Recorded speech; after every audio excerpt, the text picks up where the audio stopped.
রূপপুর নামে একটি ছোট্ট গ্রাম ছিল। সেই গ্রামে বাস করত রমলা আর তার মেয়ে অনিতা। স্বামী মারা যাওয়ার পর থেকে রমলা একাই তার মেয়ে অনিতাকে নিয়ে থাকতো। রমলা সারাদিন ভিক্ষা করে তার সংসার চালাতো। মা, ও মা, তুমি এসে গেছো? আমি তো সেই কখন থেকে তোমার জন্য অপেক্ষা করছিলাম মা। দেখি তো মা, তুমি সারাদিন ভিক্ষা করে কি পেয়েছো? আমার আবার অনেক খিদে পেয়েছে মা। আহারে, আমার সোনা মেয়েটার অনেক খিদে পেয়েছে বুঝি। যা মা, হাত মুখ ধুয়ে খেতে আয়, আমি তোর জন্য খাবার বাড়ছি।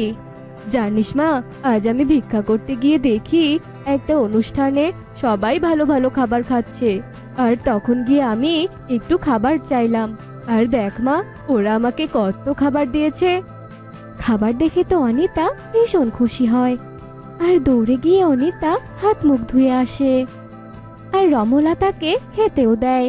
অনিতা খুশি হয়ে খাবারগুলো খেতে থাকে। মা, ও মা, খাবারগুলো খেতে কিন্তু বেশ ভালো হয়েছে মা। তুমি একবার খেয়ে দেখো। ইস, আমরা যদি প্রতিদিন এমন ভালো ভালো খাবার খেতে পারতাম তাহলে কতই না ভালো হতো, বলো তাই না মা? হ্যাঁ রে মা, তুই ঠিকই বলেছিস, কিন্তু উপরওয়ালা যে আমাদের কপালে অত সুখ রাখেনি রে মা। আর যদি তোর বাবা বেঁচে থাকতো তাহলে তোর বাবা তো তোকে অনেক ভালো ভালো খাবার এনে দিত। আমি জানি রে মা, তুই এমন ঘরে জন্ম নিয়ে মনে মনে অনেক কষ্ট পাস, তাই না মা? দূর মা, তুমি যে কি সব বলো না। আমি কি তোমাকে কখনো এসব বলেছি? বলো তো মা, তুমি তো আমার মা।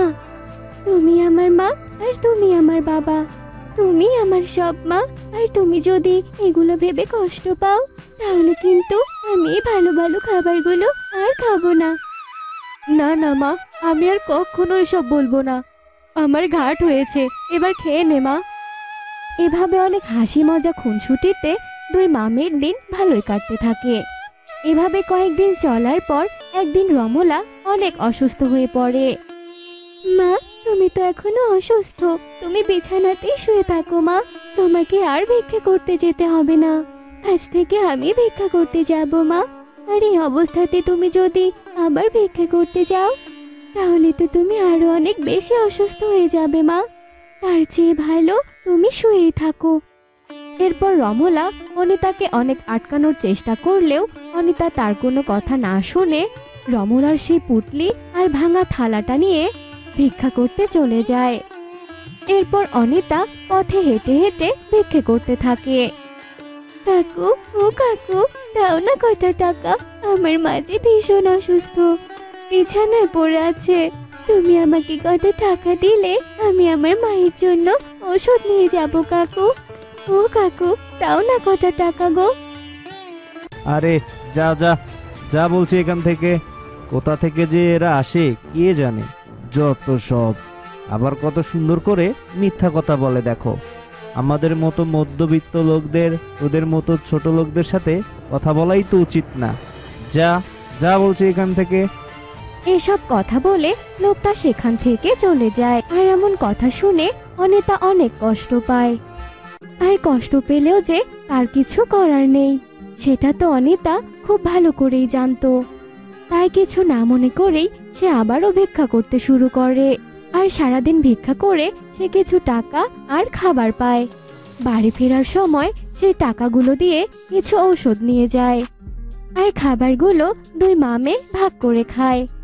রাতে শুয়ে শুয়ে অনিতা ভাবে, আজ তো এদিকে ঘুরে কটা টাকা পেয়ে মায়ের জন্য ওষুধ আনলাম, কিন্তু আমি কালকে কোথায় ভিক্ষা করতে যাব? ও, পেয়েছি, কাল আমি বাজারে ভিক্ষা করতে যাব। ওখানে তো অনেক লোকজন, তাহলে আমি অনেক টাকাও পাবো। এসব ভাবতে ভাবতে অনিতা ঘুমিয়ে পড়ে। পরের দিন অনিতা বাজারে ভিক্ষা করতে যায়, আর অনেক ভালো ভিক্ষাও পায়। আর সেসব ভিক্ষা নিয়ে বাড়ি ফেরার পথে দেখতে পায় একজন বৃদ্ধা পড়ে আছে। একে ঠাকুমা, তুমি এমন রাস্তার পাশে পড়ে আছো কেন? তোমার কি বাড়ি ঘর নেই নাকি? আর তোমাকে দেখে তো মনে হচ্ছে তুমি অনেক ক্ষুধার্ত। ঠাকুমা, তুমি চাইলে আমার এখান থেকে কিছু খাবার খেতে পারো। কে রে তুই বাছা?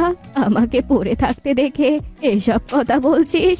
আর তুই ঠিকই বলেছিস বাছা, আমি দুদিন থেকে কিছুই খাইনি। তুই কি আমাকে একটু খাবার দিবি? তখন অনিতা তার ভাগের খাবারটুকু বৃদ্ধাকে দেয় আর মায়ের খাবারের ভাগটা রেখে দেয়। এরপর বৃদ্ধা খাবারগুলো অনেক তৃপ্তি করে খায় আর বৃদ্ধা তাকে অনেক আশীর্বাদ করে। এরপর অনিতা বাড়ি ফেরার জন্য রওনা হয়। হাঁটতে হাঁটতে অনিতা অনেক ক্লান্ত হয়ে পড়ে। ক্লান্ত হয়ে বিশ্রাম নেওয়ার জন্য একটা গাছের নিচে বসে এবং থালাটা তার পাশেই রেখে দেয়। অনেক ক্লান্ত থাকায় অনিতা সেখানেই ঘুমিয়ে পড়ে। সেই গাছে থাকা একটা বানর সবটা দেখছিল। অনিতা যখন ঘুমিয়ে পড়ে তখন বানরটা তার খাবারের থালাটা নিয়ে সেখান থেকে চলে যায়। আর ঘুম ভাঙতে অনিতা দেখতে পায় যে খাবার আর খাবারের থালাটা সেখানে নেই। তারপর অনিতা এদিক ওদিক খুঁজতে থাকে, কিন্তু থালা না পেয়ে অনিতা খুব কাঁদতে থাকে। আর তখনই সেখানে একটা পরী চলে আসে। এই মেয়ে, কে তুমি? তুমি এভাবে কাঁদছো কেন? কি হয়েছে তোমার? আমাকে বলো, দেখো আমি তোমাকে সাহায্য করব। আর আমাকে দেখে তুমি ভয় পেও না যেন। আমি হলাম মায়াপরী, আর আমি ভালো লোকদের সাহায্য করি। তাই তুমি আমাকে তোমার সবটা খুলে বলো, তুমি কেন এভাবে কাঁদছো? এরপর অনিতা পরীকে সব কথা খুলে বলে। সব শুনে পরী বলে, ও, এই ব্যাপার। তুমি আর কেঁদো না অনিতা। তোমার ভাঙ্গা থালা হারিয়েছে, তাতে কি হয়েছে? আমি তোমাকে থালা দিচ্ছি। এরপর পরী তার মায়াশক্তি দিয়ে দুটো থালা নিয়ে আসে, যা দেখে অনিতা অনেক চমকে যায়। এই নাও অনিতা, সোনার 2 থালা। আমি এই সোনার 2 থালা তোমাকে দিলাম। আর এগুলো কোনো সাধারণ থালা নয় অনিতা। এই যে ছোট থালাটা দেখছো, এর কাছে তুমি যে একটা জিনিস চাইবে, সে তোমাকে সেই একটা জিনিসই দিবে। আর সেই একটা জিনিস তুমি যদি এই বড় থালায় রাখো, তাহলে দেখবে সেই জিনিসটাই অনেকগুলো হয়ে যাবে। তুমি চাইলেই এক্ষুনি পরীক্ষা করে দেখতে পারো অনিতা। এরপর পরীর কথা মতো অনিতা পরীক্ষা করে দেখে, আর সব সত্যি সত্যি দেখে অনিতা তো ভীষণ খুশি হয়। এরপর পরীর কাছে বিদায় নিয়ে অনিতা বাড়ি চলে আসে আর বাড়িতে গিয়ে তার মাকে সব কথা খুলে বলে। এরপর থেকে অনিতাদের আর কোনো কষ্ট থাকে না। তারা ওই সোনার থালার কাছে যা চাইতো তাই পেয়ে যেত, আর সেগুলো দিয়ে তারা নিজেরাও ভালো চলতো আর গরিব দুঃখীদেরও সাহায্য করত। তো বন্ধুরা, আমাদের আজকের গল্পটি তোমাদের কাছে কেমন লেগেছে তা কমেন্টে জানাতে ভুলো না কিন্তু।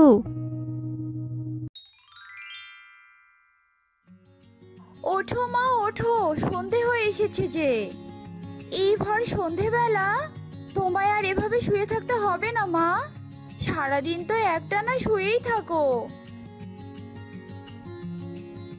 কি আর করবো রে মা, এই অসুস্থ শরীর নিয়ে শুয়ে না থেকে আর কি কোনো উপায় আছে রে মা? ঈশ্বর যে কেন আমাকে এভাবে শয্যাশায়ী করে রেখেছে জানি না। এর চেয়ে তো তুমি আমাকে তুলে নিতে পারো ঈশ্বর। মাত্র কিছুদিন হলো বাবা আমাকে ছেড়ে চলে গেছে। এখন যদি তুমিও আমাকে ছেড়ে চলে যাও, তবে তো আমি অনাথ হয়ে যাব মা। তুমি আমাকে এভাবে অনাথ কেন বানাতে চাও বলো তো মা? এইসব কথা বলে ফুলি চোখের জল ফেলতে থাকে। সুয়েতা বেশ কিছুদিন থেকে অসুস্থ, আর অসুস্থ সুয়েতার সব দায়িত্ব ফুলি নিয়েছে। আর ফুলি রং মিস্ত্রির কাজ করে মামের সংসার চালাচ্ছে। হ্যাঁ রে ফুলি, তোর কাছেই এলাম। শুনলাম তুই নাকি তোর বাবার মতো রং মিস্ত্রির কাজ করিস। বলছিলাম কি, আমার বাড়িটার না রং নষ্ট হয়ে গেছে। তুই কি আমার বাড়িটা রং করে দিতে পারবি? কেন পারবো না কাকিমা, রং করেই তো আমি আমার সংসার চালাই। বলছি কবে যাব রং করতে সেটা বলো। তোর যদি কাজ না থাকে তাহলে আজই চল, আমি তো রং করে নিতে পারলেই বাঁচি। আর হ্যাঁ ফুলি, আমি কিন্তু তোকে অনন্য রং মিস্ত্রির মতো অত টাকা দিতে পারবো না। কম টাকায় কাজ করে নিব বলেই তোর কাছে এসেছি। আচ্ছা ঠিক আছে কাকিমা, তোমার যত ইচ্ছে তুমি ততই দিও। আমার খরচ আর মার চিকিৎসার জন্য টাকা পেয়ে গেলেই হবে। আচ্ছা চলো তবে কাকিমা, আমার তো কাজ শেষ হয়ে গেছে, এখন আমি রং করতে যেতে পারবো। এরপর ফুলি অভয়ের সাথে অভয়ের বাড়িতে যায়, আর অভয়ার ফ্যাকাশে বাড়িতে ফুলি রং করতে থাকে। আর ফুলির হাতে এই নিখুঁত ছোঁয়ায় অভয়ের বাড়িটা ভীষণ সুন্দর আর রঙিন হয়ে ওঠে। আমি ভেবেছিলাম তুই ছোট্ট একটা মেয়ে, তুই বুঝি ভালো করে রং করতে পারবি না। এখন তো দেখছি তুই তোর বাবার মতো পাক্কা রং মিস্ত্রি হয়ে গেছিস। নে মা তোর পারিশ্রমিক। এসব কথা বলে অভয়া ফুলিকে টাকা দেয়, আর তখনই সেখানে গ্রামের মোড়ল রাজেশ আসে। আসলে অভয়া মোড়লের একমাত্র বোন, আর বোনের খোঁজ খবর নিতে মোড়ল যখন তখন অভয়ের বাড়িতে আসে। আরে দিদি, ঘর বাড়ি রং করে তো একেবারে নতুন করে ফেলেছিস। বলছি কাকে দিয়ে বাড়ি রং করলি? বাড়ির রং তো ভারী সুন্দর হয়েছে। আসলে সুন্দর হয়েছে রং করা, ফুলি যে এত সুন্দর রং করতে পারবে তা আমি কখনোই ভাবিনি। কি বলছিস দিদি, এই পুস্কি মেয়ে তোর বাড়ি এমন ভাবে রাঙিয়েছে? তবে তো আমিও এবার এই মেয়েটাকে দিয়ে আমার বাড়িটাও রং করাবো। বলছি মেয়ে, কাল এসে তুই আমার বাড়িটা রং করে দিতে পারবি? আর আমি যে মোড়লের বাড়িতে গিয়ে রং করাতে পারবো তা আমি কখনো ভাবিনি। আমি কালকেই আপনার বাড়ি রং করাতে যাব, রঙের ব্যবস্থা করে রাখবেন কেমন? এরপর ফুলি সেখান থেকে চলে আসে, আর পরের দিন সকালে ঘরের কাজ শেষ করে ফুলি মোড়লের বাড়ির দিকে যেতে থাকে। হ্যাঁ রে কালু, তোকে আমি কি কি রং আনতে বলেছিলাম, আর তুই কি কি রং এনেছিস? লাল, নীল আর সবুজ রং আনতে বলেছিলাম। লাল, নীল আর সবুজ রং আনতে বলেছিলাম, কিন্তু এই সবুজ রংটা এত ফ্যাকাশে কেন? তুই এই রঙের মধ্যে কোনো না কোনো গড়বড় করেছিস। সত্যি সত্যি বলতো কি ঘটনা ঘটিয়েছিস, নয়তো তোকে কাজেই রাখবো না। না ইয়ে মানে বাবু, আমি রং কিনতে যাওয়ার সময় ওই রঙের কৌটাটা রাস্তায় কুড়িয়ে পেয়েছি, তাই এই রঙের কৌটাটা নিয়েছি আর বাকি দুটো কিনেছি। সত্যি রে কালু, তোর টাকা মেরে দেওয়ার স্বভাবটা গেল না। সামান্য কিছু টাকা মেরে দেওয়ার জন্য রাস্তার পাশ থেকে রং কুড়িয়ে নিয়েছিস। তুই কি ভেবেছিস আমি এই ফ্যাকাশে রং আমার বাড়ির দেয়ালে লাগাবো? কখনো না। তুই গিয়ে আবার রং কিনে নিয়ে আয়, নয়তো তোর কপালে দুঃখ আছে বলে দিলাম। মোড়লের কথা মতো কালু দ্রুত রং কিনতে যায়। থামুন মোড়ল মশাই, থামুন, ফেলবেন না রংগুলো। বলছি মোড়ল মশাই, আপনি যদি এই রংগুলো আপনার বাড়ির দেয়ালে না দেন তবে আমাকে দিয়ে দিন এই রংগুলো, আমাদের বাড়ির দেয়ালে লাগাবো আমি। আমাদের বাড়ির দেয়ালের রংটা উঠে গেছে। ফুলির কথা শুনে মোড়ল আর রঙের কৌটাটা ফেলে দেয় না, আর ততক্ষণে কালু রং নিয়ে সেখানে আসে, আর ফুলি রং করতে শুরু করে দেয়। আর মোড়লের বাড়ি রং করা শেষে টুনির পারিশ্রমিক আর ফ্যাকাশে রঙের কৌটাটা নিয়ে বাড়িতে চলে যায়।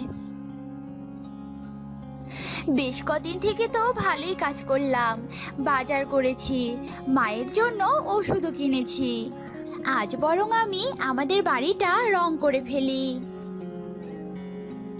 এরপর ফুলি ওইসব ফ্যাকাশে রং নিয়ে ঘর রং করতে শুরু করে, আর পুরনো ঘরটা রং করতে তা স্বর্ণের ঘরে পরিণত হয়। এ দেখে ফুলি, হায় হায়, এই এসব আমি কি দেখছি? এ তো সোনার ঘর। সামান্য একটা রং এভাবে আমার ঘরটাকে বদলে দিল। এ তো পুরো রঙের জাদু। ফুলের কথা শেষ হতে না হতেই ঘরটা কেমন জানি কেঁপে ওঠে, আর ঘর থেকে উজ্জ্বল আলোক রশ্মি বের হয়, আর তখনই সেখানে একটা পরী আসে।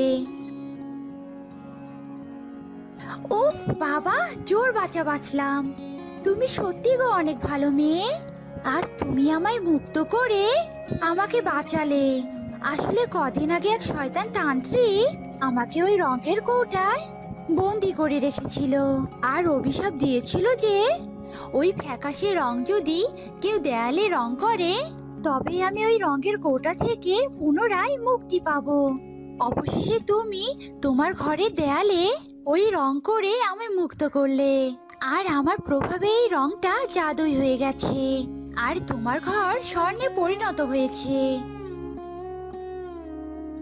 ও তাই বলো, তাই তো বলি একটা রঙের জাদুতে কিভাবে আমার ঘরটা পাল্টে যেতে পারে। তবে ভালোই হলো, তুমি মুক্ত হয়েছো। এবার তুমি পরিরাজ্যে ফিরে যাও। তা তো যাবই, কিন্তু তুমি যে আমায় মুক্ত করলে তোমাকে তো পুরস্কার দিতে হবে এখন। এ কথা বলে পরি জাদু করে এক হাড়ি সোনার মোহর নিয়ে আসে, আর সেগুলো ফুলিকে দেয়। এসব সোনার মোহর তোমার সব সমস্যার সমাধান করবে আর তোমাকে সুখী রাখবে, কারণ আমি চাই যে আমাকে মুক্ত করেছে সে অনেক সুখী থাকুক। এসব কথা বলে পরি অদৃশ্য হয়ে যায়, আর টুনি সোনার মোহরের সাহায্যে সুয়েতার চিকিৎসা করিয়ে সুয়েতাকে সুস্থ করে তোলে, আর মোহরের সাহায্যে মা মেয়ে মিলে অনেক সুখে দিন কাটাতে শুরু করে। আমাদের খামারে আর কটা মুরগি আছে রেখার মা? আর মাত্র 3টা মুরগি আছে, বাকি সব তো বিক্রি করে দিয়েছো। কেন, কি হয়েছে? আর বলো না, বাকের ভাই তার পাওনা টাকা চাইছে। তার নাকি টাকাটা খুব দরকার এখন, আর আমাদের হাতে যা টাকা ছিল সেগুলো তো সব ফুরিয়ে এসেছে প্রায়। তাই ঠিক করেছি আর একটা মুরগি বেচে দেব। এভাবে একটা একটা করে সব মুরগি বেচে ফেলছো তুমি? সবগুলো মুরগি বেচা শেষ হয়ে গেলে কি করবে? কি করব বলো, অনেক তো খুঁজলাম, একটা কাজও তো পেলাম না। তবে একটা না একটা কাজ তো পেয়ে যাব, তখন আবার নতুন করে অনেকগুলো মুরগি কিনবো। এর আগের বারেও তো এমন কথা বলেছিলে, তোমার যা মন চায় করো, আমি কিছুই বলবো না। ওই দেখ, আমাদের মালিক আমাদের জন্য খাবার নিয়ে আসছে। এবারও কাউকে ধরে নিয়ে যাবে না তো? আরে না, আগেরবার মালিক বলেছিল ওটাই শেষবার, এরপর আমাদেরকে কিছু করবে না সে। তুই খামোখাই ভয় পাচ্ছিস। আমাকে মাফ করে দিস তোরা, আমি আমার কথা রাখতে পারিনি। অভাবে পড়ে আবার তোদের মধ্য থেকে একজনকে বিক্রি করে দিতে হচ্ছে। দেখেছিস, আমি ঠিক ছিলাম। এখন আমাদের মধ্যে কাকে ধরে বেঁচে দেয় কে জানে। নতুন মালিক আমাদের খেয়ে ফেলবে নাকি সেটারও কোনো ভরসা নেই। আরে না, আমাকে যেন না বেঁচে। তুই চল আমার সাথে। আমি যাব না, আমাকে ছেড়ে দাও। যেখানেই থাকিস ভালো থাকিস। তোর জন্য আমরা কিছুই করতে পারলাম না, কিন্তু তোর কথা আজীবন মনে থাকবে আমাদের। না, এরা বাঁচাও আমাকে। এত ভয় পাচ্ছে কেন মুরগিটা? আমি তোকে মারতে চাইনি, ওর পাকাটা শক্ত করে ধরি, তাহলে আর লাফাতে পারবে না।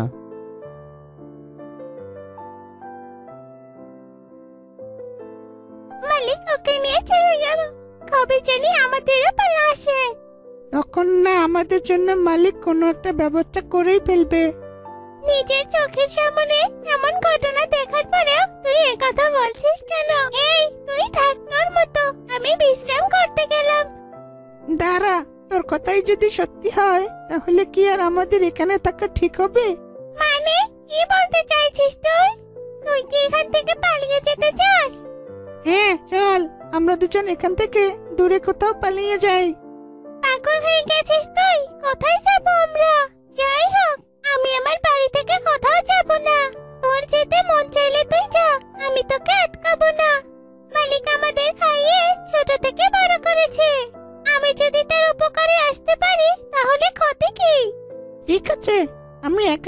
তাহলে। আর যদি নিজের জীবন না দিয়ে মালিকের অন্য কোনো ভাবে উপকার করতে পারি তখনই ফেরত আসবো। মালিক বের হওয়ার আগে দরজাটা একটু ফাঁক করে রেখে গেছে। আমি চললাম।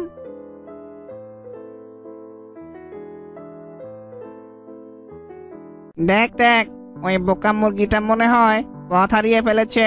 চল ওকে ধরি, দুপুরের খাবারটা ওকে দিয়েই সারা যাবে। শিয়াল তো আমার পিছনে ধাওয়া করেছে, এখন কি করি? ওই তো সামনে একটা কুড়ে ঘর, কুড়ে ঘরটাতে গিয়ে লুকোই আপাতত। জোর, মুরগিটা তো ওই ঘরের মধ্যে ঢুকে গেল। এই ভাঙা ঘরে কেউ থাকে মনে হয় না। ঘরে ঢুকে মুরগিটাকে ধরে আনি। এই হতচ্ছাড়া শিয়ালের দল, তোরা আমার বাড়িতে কি করছিস? বের হ এখনই। ওরে বাবা রে, এই বুড়ো লোকটা ছিল বাড়িতে তাহলে? যেভাবে লাঠিতে দিয়ে ঢেল দিল, মাথায় লাগলে তো আজ রক্ষেই ছিল না। শিয়াল চলে গেছে তাহলে, নিযাত্রায় বাঁচলাম। বা বের হই।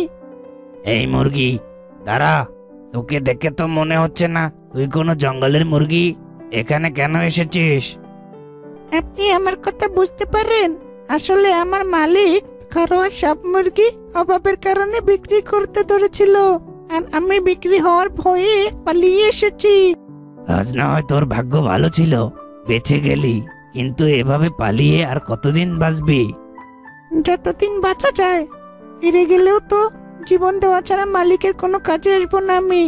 আমি যদি তোকে তোর মালিকের সাহায্য করার একটা রাস্তা বের করে দেই, তাহলে তুই ফেরত যাবে তোর মালিকের কাছে। কি উপায়? কেন যাব না আমার মালিকের কাছে? ঠিক আছে, তাহলে আমার কাছে আয় তো। কি হলো সাধু বাবা? আমি তো কিছুই বুঝলাম না। আজ থেকে তোর যে কোনো কথা কোনো মানুষ বুঝতে পারবে। আর তুই যত ডিম দিবি, সব ডিমই হবে রঙিন ডিম। এই ডিম যাদের ঘরে থাকবে তাদের সৌভাগ্য বয়ে আনবে। তোর মালিক ওই ডিম বিক্রি করে রাতারাতি তার অবস্থান পরিবর্তন করতে পারবে। সত্যি বলছেন সাধু বাবা? তাহলে আমি খবরটা আমার মালিককে দিয়ে দেই। তুই যাওয়ার পথে ওই শেয়াল দ্রুত যেন তোর কোনো ক্ষতি করতে না পারে সে ব্যবস্থাও করে দিয়েছি। যা, তাড়াতাড়ি যা এখন। তুমি না বলেছিলে একটা মুরগি বিক্রি করবে? দুটো মুরগি একসাথেই বিক্রি করে দিয়েছো। কই না তো, একটাই তো বিক্রি করলাম। তুমি নিজেই দেখো এখানে কটা মুরগি। আরে তাই তো, আরেকটা মুরগি কোথায় গেল? পালিয়ে যায়নি তো? তোমাকে কতবার বলেছি দরজাটা ঠিক মতো লাগাতে? তুমি আমার কথা শোনোনি বলে এই অবস্থা। এখন আর একটা মুরগি আছে আমাদের কাছে, কিভাবে কি করব আমরা? এই তো আমি এখানে, তোমাদের আর চিন্তা করতে হবে না। আরে এই তো আমাদের মুরগি। আর এ কি ব্যাপার? ও কথা বলছে কি করে? এখন থেকে আমি যা বলবো তোমরা বুঝতে পারবে। আর আমি প্রতিদিন বিভিন্ন ধরনের চাদর ডিম দিব, যে ডিমগুলো বিক্রি করে তোমরা স্বাবলম্বী হতে পারবে। আমাদের মুরগির উপর কিছু ভর করেনি তো? না, কিছু ভর করেনি আমার উপর। তোমরা এখন সরো, আমি আমার খুপড়িতে গিয়ে বিশ্রাম নিব। আরে তুই আবার ফেরত এলি যে? ভয় পেয়ে চলে এসেছিস? না, আমি আগেই বলেছিলাম মালিকের সাহায্য না করতে পারলে আমি ফিরে আসবো না। পেয়েছিস কোনো উপায়? কাল সকালেই দেখতে পাবি। মুরগিটা তো দেখছি সত্যি সত্যি রঙিন ডিম দিয়েছে। এই তুমি কোথায়? কি হলো? এই দেখো আমাদের মুরগির ডিম। আরে মুরগির ডিমও আবার এই রঙের হয়? আমি আগেই বলেছিলাম আমি রঙিন ডিম দেব। এই ডিম যার ঘরে থাকবে তার সাফল্য আসবে। এখন তোমরা সবাইকে জানিয়ে ডিমটা চড়া মূল্যে বিক্রি করতে পারো। কিন্তু আমাদের কথায় বিশ্বাস করবে কে? রঙিন ডিম এমনি আমরা বেশি দামে বিক্রি করতে পারবো। আর ডিমটা যদি আসলেই কাজের হয় তাহলে আমাদের নিজেদের বেশি কিছু বোঝাতে হবে না। মানুষজন এমনিতেই চলে আসবে আমাদের কাছে। ঠিক বলেছ। আমি তাহলে ডিমটা নিয়ে বাজারে যাই।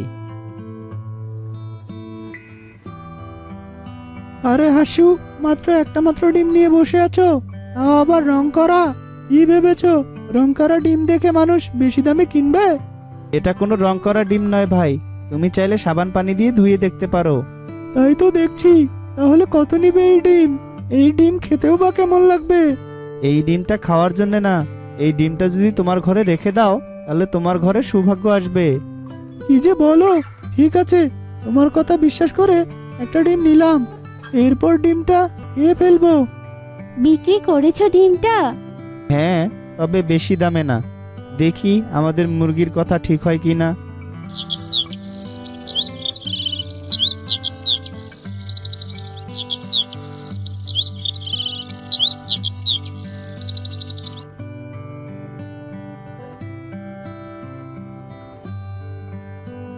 কি ভাই, কি ডিম দিলে তুমি? ডিমটা তো ঘরে রেখেছি 2 দিনও হয়নি। আমার অসুস্থ মা সুস্থ হয়ে গেছে, আর আমার ব্যবসার মন্দাও কেটে গেছে। সত্যি ভাই, ওই ডিমে তো জাদু আছে। আমি ওই ডিমগুলো আরো কিনতে চাই। এই 2 দিনে এত কিছু হয়ে গেল, কিন্তু এই 2 দিনে যার ডিম পেরেছে তা তো আমি অন্যদের কাছে বিক্রি করে দিয়েছি। এরপর তোমার মুরগি ডিম দিলে ডিমটা কিন্তু আমাকেই দিবে, আর তোমার যত টাকা লাগুক আমি দেব। ঠিক আছে ভাই, তাহলে তুমি আমার বাড়িতে এসে কাল ডিমটা নিয়ে যেও।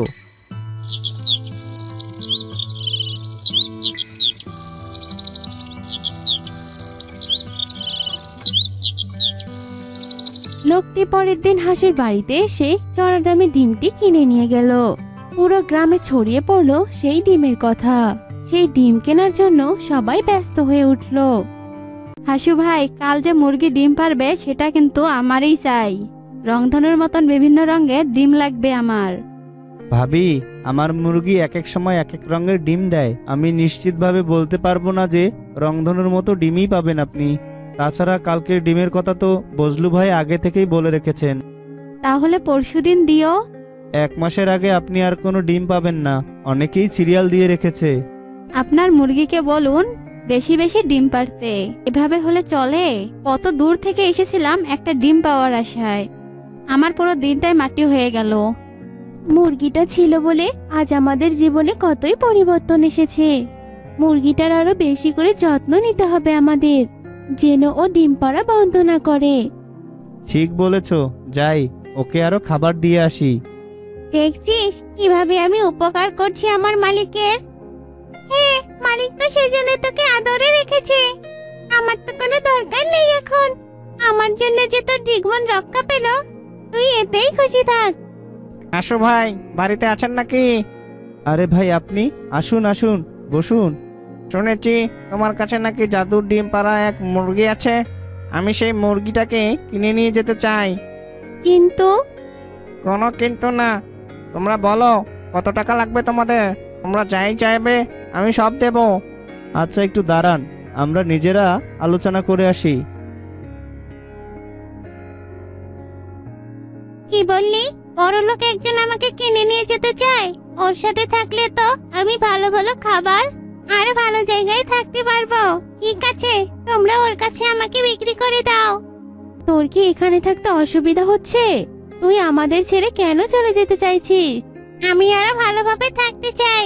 আমাকে চড়া দামে বিক্রি করলে ভালোভাবে থাকবে আজীবন, তাই আমি রাজি। মুরগিকে কবি সাহেবের কাছে বিক্রি করে দেওয়া হলো। কিন্তু 1 সপ্তাহ পার হয়ে যাওয়ার পরেও মুরগি কোনো ডিম দিল না। এভাবে চলতে থাকলে তো ওরা আমাকে মেরে ফেলবে। সাধু বাবা, আপনি কোথায় আছেন?